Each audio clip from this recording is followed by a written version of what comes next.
കർത്താവിൻ്റെ അനുഗ്രഹത്തിലേക്ക് ഈ ദിവസത്തിൻ്റെ വാതിൽ നമ്മൾ തുറക്കുകയാണ്. ദൈവം നിങ്ങളെ അഭിവാദനം ചെയ്യട്ടെ. ഇന്ന് പോകുന്നിടത്തെല്ലാം കർത്താവിൻ്റെ സാന്നിധ്യം അനുഭവിക്കാൻ ഇടയാക്കട്ടെ.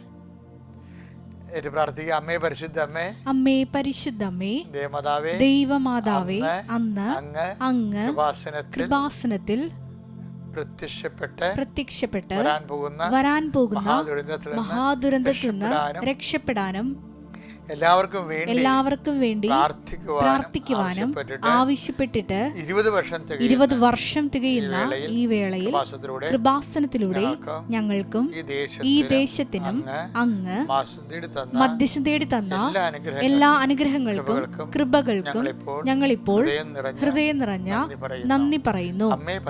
അമ്മേ പരിശുദ്ധ അമ്മേ, ജപമാല മാതാവേ, സകല കൃപാസന പ്രാർത്ഥനകളോട് ചേർത്ത് ഞങ്ങളിപ്പോൾ പ്രാർത്ഥിക്കുന്ന ഈ കുടുംബത്തിന്റെ പ്രത്യേക നിയോഗം. ഇവിടെ നമ്മുടെ പ്രാർത്ഥന ആവശ്യം പറ മക്കളെ. കൈകൾ കൂപ്പി ശിരസ്സ് നമിച്ച് കർത്താവിന് തിരുസ്ഥിതി നിൽക്കുന്നു എന്നുള്ള ബോധം വരുത്തി പ്രാർത്ഥന ആവശ്യം പറയുക.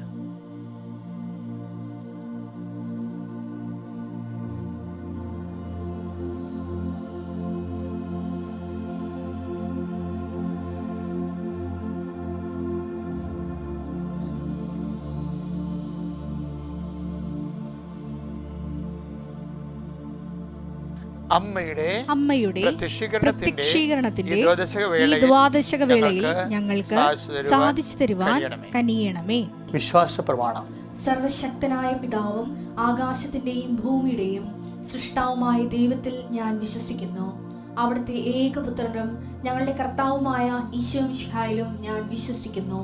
ഈ പുത്രൻ പരിശുദ്ധാത്മാവിനാൽ ഗർഭസ്ഥനായി കന്യകാമറിയത്തിൽ നിന്ന് പിറന്ന് പൊന്തിയോസ് പീലാത്തോസിന്റെ കാലത്ത് പീഡകൾ സഹിച്ച് കുരിശിൽ തറയ്ക്കപ്പെട്ട് മരിച്ച് അടക്കപ്പെട്ട് പാതാളങ്ങളിൽ ഇറങ്ങി മരിച്ചവരുടെ ഇടയിൽ നിന്ന് 3-ാം നാൾ ഉയർത്ത് സ്വർഗത്തിലേക്ക് എഴുന്നള്ളി സർവശക്തിയുള്ള പിതാവായ ദൈവത്തിന്റെ വലതുഭാഗത്തിരിക്കുന്നു.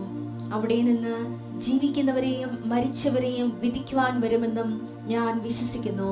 പരിശുദ്ധാത്മാവിലും ഞാൻ വിശ്വസിക്കുന്നു.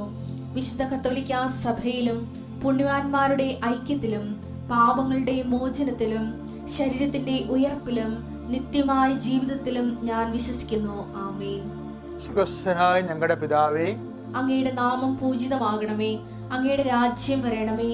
അങ്ങയുടെ തിരുമനസ് സ്വർഗത്തിലെ പോലെ ഭൂമിയിലും ആകണമേ. അന്നു വേണ്ടുന്ന ആഹാരം ഇന്ന് ഞങ്ങൾക്ക് തരണമേ. ഞങ്ങളോട് തെറ്റ് ചെയ്യുന്നവരോട് ഞങ്ങൾ ക്ഷമിക്കുന്നത് പോലെ ഞങ്ങളുടെ തെറ്റുകൾ ഞങ്ങളോടും ക്ഷമിക്കണമേ. ഞങ്ങളെ പ്രലോഭനത്തിൽ ഉൾപ്പെടുത്തരുതേ, തിന്മയിൽ ഞങ്ങൾ രക്ഷിക്കണമേ. ആമേൻ. നന്മ നിറഞ്ഞ മറിയമേ, സ്വസ്തി. കർത്താവ് അങ്ങയുടെ കൂടെ സ്ത്രീകളിൽ അങ്ങ് അനുഗ്രഹിക്കപ്പെട്ടവളാകുന്നു. അങ്ങയുടെ ഉദരത്തിൻ ഫലമായി ഈശോ അനുഗ്രഹിക്കപ്പെട്ടവനാകുന്നു. പരിശുദ്ധ മറിയമേ, തമ്പുരാന്റെ അമ്മേ, പാപികളായ ഞങ്ങൾക്ക് വേണ്ടി ഇപ്പോഴും ഞങ്ങളുടെ മരണസമയത്തും തമ്പുരാനോട് അപേക്ഷിക്കണമേ. ആമേൻ. കർത്താവ് നിന്റെ ഉന്നതമായ നാമത്തിന് സ്വസ്ഥം ചെയ്യുന്നു. കർത്താവ് അങ്ങയുടെ മക്കളെ കനിവാർന്ന് കൈക്കൊള്ളണമേ. കർത്താവെ, നിന്റെ വിശുദ്ധ പൗരോഹിത്യത്തെ മഹത്വപ്പെടുത്തണമേ. കർത്താവെ, സഭയിലുള്ള സാന്നിധ്യം പ്രകടമാക്കണമേ. കൃപാസന ജീവനുടെ പ്രത്യക്ഷപ്പെട്ട മാതാവിൻ്റെ മധ്യസ്ഥതയിൽ ഈ അൾത്താരയിൽ നടന്ന 10,000-കണക്കിന് ആരാധന ശക്തിയാൽ അങ്ങയുടെ മക്കൾ ഇപ്പോൾ അവരെ ആശ്രയം വെച്ചിരിക്കുന്ന ഓരോ വിഷയത്തിൻ്റെ മേലും ദൈവികമായ ചൈതന്യവും സാന്നിധ്യവും പ്രസരിക്കട്ടെ എന്ന് പ്രാർത്ഥിക്കുന്നു. കർത്താവെ, മുതുകിന് നീരിറങ്ങി കിടക്കുന്നവരുണ്ട്, ഉദരത്തിന് നീര് കുടുങ്ങിയവരുണ്ട്. കർത്താവെ, ആന്തരിക അവയവങ്ങൾക്ക് പഴുപ്പ് പറ്റിയവരുണ്ട്. അവരെ എല്ലാം കർത്താവെ നീ സ്പർശിക്കണമേ. ആശുപത്രി നിൽക്കുന്നവരും ബൈസ്റ്റാൻഡേഴ്സിനെ സ്പർശിക്കണേ. കർത്താവെ, ഇന്ന് ബ്ലഡ് കൊടുത്ത് ടെസ്റ്റ് ചെയ്യാൻ പോണവരും ബയോപ്സിക്ക് പോകുന്ന ബയോപ്സിയുടെ റിസൾട്ട് പ്രതീക്ഷിച്ചിരിക്കുന്നവരെ എല്ലാം കർത്താവെ അവർക്ക് സന്തോഷത്തിൻ്റെ സദ്വാർത്തയായിട്ട് റിസൾട്ട് വരാൻ ഇടയാകണം പ്രാർത്ഥിക്കുന്ന ഈശോയെ. കർത്താവെ, കിടന്നു പോയവരെ, കർത്താവ് ഇവിടെ നോക്കാൻ ഒരാൾ വീട്ടിൽ പോലും ഇല്ലാത്തവരെ അവരെ പ്രത്യേകം സംബന്ധിച്ച് പ്രാർത്ഥിക്കുന്ന ഈശോയെ. എന്നെ ഇങ്ങനെ കിടത്തി കളയല്ലേ തമ്പുരാനെ, എന്നെ അങ്ങോട്ട് വിളിച്ചേക്കെന്നും പറഞ്ഞ് പ്രാർത്ഥിക്കുന്നവരുമുണ്ട്. അങ്ങനെ എല്ലാവരുടെയും സങ്കടങ്ങളെ നീ ഏറ്റെടുക്കണം കർത്താവെ. അവർക്കെല്ലാം നീ സന്ധിപ്പ് നൽകണം കർത്താവ്. ഒരു മനുഷ്യനെയും കണ്ടുകൊണ്ടല്ല കർത്താവെ, നീ ഞങ്ങളെ സൃഷ്ടിച്ചത് ഞങ്ങൾക്ക് നല്ല ബോധ്യപ്പെടുത്തി തരണമെന്ന് പ്രാർത്ഥിക്കുന്നു ഈശോയെ. കർത്താവെ, എന്നെ കൂടാതെ നിങ്ങൾക്കൊന്നും ചെയ്യാൻ സാധ്യമല്ല എന്ന് ഈശോ പറയുമ്പോൾ എന്നെ കൂട്ടിക്കൊണ്ടാണ് നിങ്ങൾക്കെല്ലാം ചെയ്യേണ്ടത്, മറ്റുള്ളവരെ കൂട്ടിക്കൊണ്ടല്ല എന്നുള്ള വലിയ സത്യം കർത്താവിൻ്റെ മക്കളെ മനസ്സിലാക്കണം. കർത്താവെ, ഞങ്ങളുടെ ശ്വാസങ്ങളിലും നിന്നെ കൂട്ടിക്കൊണ്ട് കർത്താവെ ജീവിക്കാൻ ഇടയാക്കണമെന്ന് പ്രാർത്ഥിക്കുന്നു. നീ ഉണ്ടെങ്കിൽ എല്ലാവരും ഉണ്ട്, നീ ഇല്ലെങ്കിൽ ആരുമില്ല. ആ രീതിയിൽ കർത്താവ് ആധ്യാത്മികമായിട്ട് വളരാൻ കർത്താവ് അങ്ങനെ മക്കളെ ഉയർത്തി പ്രാർത്ഥിക്കുക. അല്ലെ അവർ സഹായിച്ചില്ല, ഞാൻ എല്ലാവരെയും സഹായിച്ചു, അങ്ങനെ എനിക്ക് തക്ക സമയത്ത് ഒരു കൈ ഒഴിഞ്ഞു, ഏത് പട്ടിക്കും ഒരു ദിവസം വരും എന്നൊക്കെ ഞങ്ങളുടെ പിടിച്ച് പോക്കും എന്നൊക്കെ പറഞ്ഞ് വിവരമില്ലാത്ത വ്യർത്ഥ സംഭാഷണം നടത്തുന്നത് പോലെ കർത്താവ്, ഞങ്ങൾ നിന്നെ ആശ്രയിച്ച് ജീവിക്കുന്നവർ കർത്താവ്, ആര് വന്നാലും നിന്നാലും പോയാലും നീ പോകാതെ നിൽക്കുമെന്നുള്ള അവസാനം വരെ I will be with you unto the last, അന്ത്യനിമിഷം വരെ ഞാൻ നിങ്ങളുടെ ഉണ്ടായിരിക്കുന്ന കർത്താവ് നിൻ്റെ വാക്കിൽ അടിസ്ഥാനപ്പെടുത്തിക്കൊണ്ട് കർത്താവെ, കയ്പ് മധുരം as it is given we will eat. കർത്താവ്, നീ നിനക്ക് വിളമ്പിത്തരുന്ന ഭക്ഷിക്കാൻ പറഞ്ഞപ്പോൾ കർത്താവ്, ആ ആത്മീയമായ ഔന്നത്യത്തിലേക്കും ആവേശനിർഭരമായ ആത്മധൈര്യത്തിൻ്റെ അഭിഷേകത്തിൻ്റെ ആഘോഷമായ ജീവിതത്തെ മാറ്റാൻ കർത്താവെ നീ ഞങ്ങളെ ശക്തിപ്പെടുത്താൻ പ്രാർത്ഥിക്കുന്നു. ദൈവമേ കർത്താവെ, പല വീടുകളുണ്ട് കർത്താവെ, അത് തമ്മിൽ പിരിയാൻ പോകുന്നവർ, പിരിഞ്ഞു കഴിഞ്ഞവർ, മക്കൾ വഴിയാധാരമായവർ, അപ്പൻ്റെ അമ്മയുടെയും കയ്യിരിപ്പ് കാരണം മക്കൾ അനാഥാരപ്പെട്ടിരിക്കുന്നവരും, മക്കൾക്ക് വെറുപ്പ് തോന്നുന്ന അപ്പനും അമ്മയുടെ വെറുപ്പ് തോന്നുന്നവർ മക്കളുണ്ട്. അവരെല്ലാം കർത്താവ് ആന്തരികമായ സൗഖ്യം നൽകുന്ന നീ അനുഗ്രഹിക്കണം പ്രാർത്ഥിക്കുന്ന ഈശോയെ. അധ്വാനിച്ച് എല്ലൊക്കെ ഒടിഞ്ഞിട്ടും കർത്താവ് കുടുംബത്തിലെ കാര്യങ്ങൾ നടത്തിക്കൊണ്ടു പോകാൻ പറ്റുന്നില്ല ഈശോയെ. അതിനേക്കാളുള്ള പുതിയ ചിലവുകൾ വന്നിട്ട് കർത്താവ് എന്തിനാണ് ജീവിക്കണതെന്ന് വിചാരിച്ചുകൊണ്ട് മനസ്സ് ഭാരപ്പെട്ട് കർത്താവ് പണിക്ക് പോകാം. കടങ്ങളുടെ ആധിക്യം കാരണം എത്ര പണിക്ക് പോയാലും അവസാനം വൈകുന്നേരം ആകുമ്പോൾ ചിട്ടിക്കാർ വന്നും ഇൻസ്റ്റാൾമെൻറ്റുകാർ വന്നും കടക്കാർ വന്നും ഒക്കെ കിട്ടിയത് മേടിച്ചുകൊണ്ട് പോകുന്ന കാര്യം വീട്ടിലേക്ക് കർത്താവ് കൈയുടെ പറഞ്ഞ സങ്കടക്കാരുണ്ട് ഈശോയെ. അവർക്ക് എല്ലാം ജീവിക്കാനുള്ള പുതിയ വഴി കാണിച്ചു കൊടുക്കണം പ്രാർത്ഥിക്കുന്ന കർത്താവ്. ദൈവത്തിൻ്റെ കരുണ 38 വർഷം ഞാൻ അർപ്പിച്ച കൃപാനയുടെ ശക്തിയാൽ ലക്ഷക്കണക്കിന് മനുഷ്യരുടെ മേൽ കൈവച്ച് പ്രാർത്ഥിച്ച് ആ മനുഷ്യന്മാരെ ചെയ്തിട്ടുള്ള വിശ്വാസത്തിൻ്റെ പുകഴ്ചയിൽ യേശുക്രിസ്തു നാമത്തിൽ ദൈവവേദരെ ഇന്നത്തെ ദിവസം നീ പോകുന്ന എല്ലായിടത്തും നിൻ്റെ ദൈവം നിൻ്റെ കൂടെ ഉണ്ടാകാൻ കൃപാസാൽത്താറെ ജീവനോടെ പ്രത്യക്ഷയുടെ പരിശുദ്ധ അമ്മയെ ഞാൻ നിൻ്റെ കൂടെ അയക്കുന്നു. നീ അമ്മ നിന്നെ സന്ധിക്കാൻ സഹായിക്കുകയും നീ തിരികെ വരുന്ന കാലത്ത് സന്തോഷത്തോടെ കണ്ണുനീരോടെ അവർ വിതക്കാൻ പോകുന്നു. അവർ ജയഘോഷത്തോടെ coming with carrying the sheeps എന്ന് പറഞ്ഞ പോലെ അവർ ജയഘോഷത്തോടെ പോയത് കറ്റയുമായി തിരിച്ചെത്താൻ കർത്താവ് നിന്നെ ആശീർവദിക്കട്ടെ, അനുഗ്രഹിക്കട്ടെ. Praise the Lord. എൻ്റെ പ്രിയപ്പെട്ടവരെ, നമ്മൾ ഇന്ന് വായിക്കുന്ന സുവിശേഷം വചനം സങ്കീർത്തനം 143:10. അങ്ങയുടെ ഹിതം അനുവർത്തിക്കാൻ എന്നെ പഠിപ്പിക്കണമേ. എന്തെന്നാൽ അവിടുന്നാണ് എൻ്റെ ദൈവം. അങ്ങയുടെ നല്ല ആത്മാവ് എന്നെ നിരപ്പുള്ള വഴിയിലൂടെ നയിക്കട്ടെ.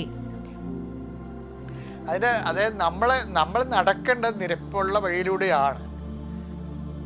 അത് നയിക്കപ്പെടേണ്ടത് എന്താണ്? കർത്താവിൻ്റെ പരിശുദ്ധാത്മാവാണ്. നല്ല ആത്മാവ് എന്ന് വെച്ചാൽ പരിശുദ്ധാത്മാവ്. ഈ കർത്താവിൻ്റെ ആത്മാവ്, ദൈവാത്മാവ്, നല്ലാത്മാവ്, പരിശുദ്ധാത്മാവ്, അങ്ങനെ കർത്താവിൻ്റെ വചനത്തിൻ്റെ വെളിപാടുകളിൽ പരിശുദ്ധാത്മാവിന് പല പല പേര് വന്നിട്ടുണ്ട്. അതിലൊന്ന് അത് പരിശുദ്ധാത്മാവ് വന്നാൽ എന്ത് പറ്റും? നിരപ്പുള്ള വഴിയിലൂടെ നടക്കും നമ്മുടെ ജീവിതത്തിന്. കാരണം നമ്മളെ കൊണ്ട് പാപം ചെയ്യിക്കാത്ത, അധർമ്മം പ്രവർത്തിപ്പിക്കാത്ത വഴികളിലൂടെ ദൈവം നമ്മളെ നടത്തും. ദൈവത്തിൻ്റെ വചനങ്ങൾ കേട്ടതിന് ശേഷവും നീ മനഃപൂർവ്വം അധർമ്മത്തിൻ്റെ വഴികളിലൂടെ നടന്നാൽ അതിൻ്റെ പൂർണ്ണമായ ഉത്തരവാദിത്വം നിനക്കാണ്. അതുകൊണ്ട് തന്നെ നീ പാപം ചെയ്യാൻ സാധ്യതയുണ്ട് ഭാവിയിൽ എന്നുണ്ടെങ്കിൽ നിനക്ക് കർത്താവ് പ്രശ്നങ്ങൾ തന്നുകൊണ്ടേയിരിക്കും. അതെന്തിനാണെന്ന് അറിയാവോ? ഞാൻ കഴിഞ്ഞ ദിവസങ്ങളിൽ പറഞ്ഞായിരുന്നു. അതായത് ഭാവിയിൽ ഇവരെന്താണ്, അപ്പോൾ യാക്കോബും യോഹന്നാനും അവരെ ഭാവിയിൽ തിന്മ പ്രവർത്തിക്കാൻ സാധ്യതയുണ്ട്. പക്ഷെ ദൈവത്തിന് അവർക്ക് വേണം. ഭാവിയിൽ തിന്മ പ്രവർത്തിക്കാൻ സാധ്യതയുള്ള യൂദാസിനെയാണ് ശരിക്കും പറഞ്ഞാൽ സമറിയയിലൂടെ കർത്താവ് വഴിയൊരുക്കാൻ വേണ്ടി വിടേണ്ടത്. അങ്ങനെ വിട്ടിരുന്നെന്നുണ്ടെങ്കിൽ അയാൾ അവിടെ പ്രശ്നം ഉണ്ടാക്കിയാൽ അയാൾ പോയേനും. അങ്ങനെയല്ല, യൂദാസിനെ ഇവിടെ നിർത്തിയിട്ട് ദൈവത്തിന് പണി കൊടുക്കാൻ സാധ്യതയുള്ളവരെ കൂടെ നിർത്തിയിട്ട് സ്വന്തമായിട്ട് നശിക്കാൻ സാധ്യതയുള്ള അപ്പോസ്തലന്മാരെ വിശുദ്ധീകരിക്കാൻ വേണ്ടിയാണ് പ്രസംഗങ്ങളുടെ മുഖത്തേക്ക് വിടുന്നത്. അപ്പോൾ നിൻ്റെ ജീവിതത്തിൽ ഉണ്ടാകുന്ന എല്ലാ പ്രസംഗങ്ങളുടെ പിന്നിൽ ദൈവത്തിൻ്റെ ഈ വിശുദ്ധീകരണം ഉണ്ടെന്ന് നീ ഓർക്കണം. അതുകൊണ്ടാണ് സമരക്കാർ പ്രസംഗം ഉണ്ടാക്കി കഴിഞ്ഞപ്പോൾ അവർ കൈയും കാര്യം വിട്ടു എന്നൊക്കെ പറഞ്ഞപ്പോൾ ജെറുസലേമിലോട്ട് ജെറുസലേമിലോട്ട് പോകാൻ പറ്റത്തില്ലെന്ന് ശാഠ്യം പിടിച്ചപ്പോൾ യോഹന്നാനും യാക്കോബിനും വിറഞ്ഞ തുള്ളി അവർ തിരിച്ചു വന്നിട്ട് പറയണത് അവർ ആ സ്വർഗ്ഗത്തിൽ അഗ്നി ഇറങ്ങി അവരെ നശിപ്പിക്കാൻ ഞങ്ങൾ കൽപ്പിക്കട്ടെ എന്ന്. അപ്പോൾ ഈശോ ചോദിക്കുന്നത് എന്താണ്? What spirit you leads you എന്ന് വെച്ച് കഴിഞ്ഞാൽ എന്ത് അരൂപിയാണ് നിങ്ങളെ നയിക്കണത് എന്ന് വെച്ചാൽ നല്ല ആത്മാവല്ലെന്ന് അവരുടെ. പക്ഷേ നല്ല ആത്മാവല്ല, പിന്നെ കെട്ടാത്മാവാണ്, അശുദ്ധാത്മാവാണ് നിങ്ങളെ നയിക്കണത്.